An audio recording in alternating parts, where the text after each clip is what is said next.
Okay, just finished the last video, and it just I keep going on, and I guess you can't stop a person, but desire can stop a person, and desire only stops a person if the desire is there. Of course, the desire is there. But there's deniers, and then there's perversions of that desire.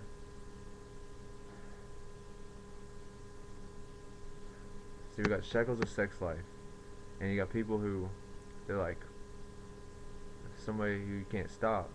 Maybe this woman can stop because it's desire. That's what this world is full of, people who have that desire.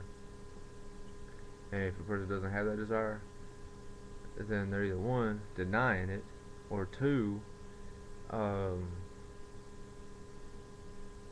having it in pure form, where it's all good and not at all is sinful, or it's what everyone else has got, the perverted form, where it's sinful form. Anyway, so that so you have desire, and you have all these corollaries to that desire, um, to try to get people under control. And thank God for that.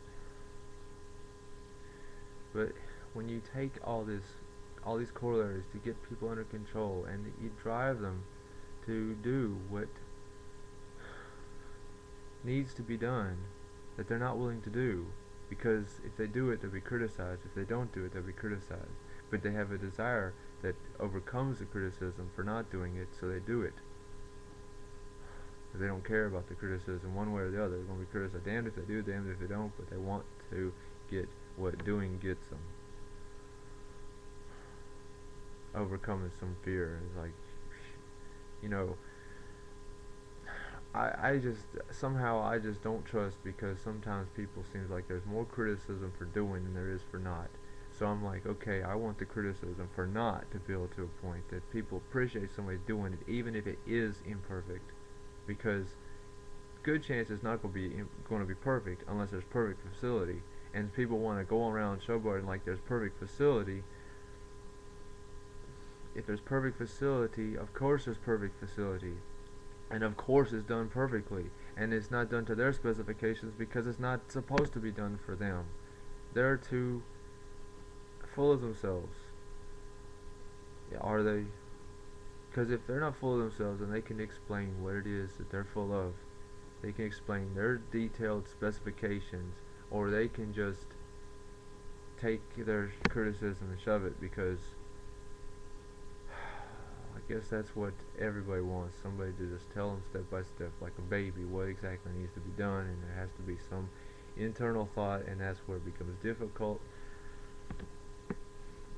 So many rules, that's the constellation again, all these rules to try to convey a pure, innocent will, instead of one that has a demon driving it, that is only interested in pinpoints of materials and not interested in the peaceful, graceful will. And I'm somehow trying to take this peaceful, graceful will, turn it into something that I can push, because if I can push that graceful will, you know, then there's no problem. I just push something which is food for everyone, the soul, and maybe I'm in delusion about that.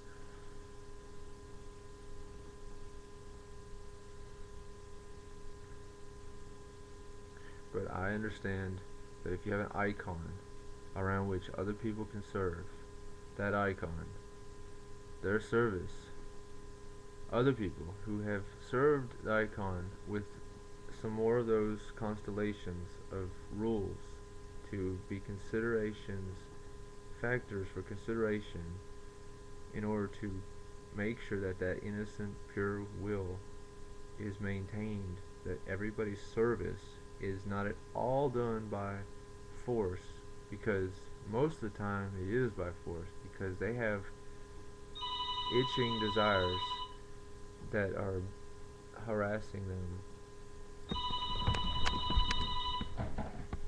Oh, pause. Oh well, just end the thing.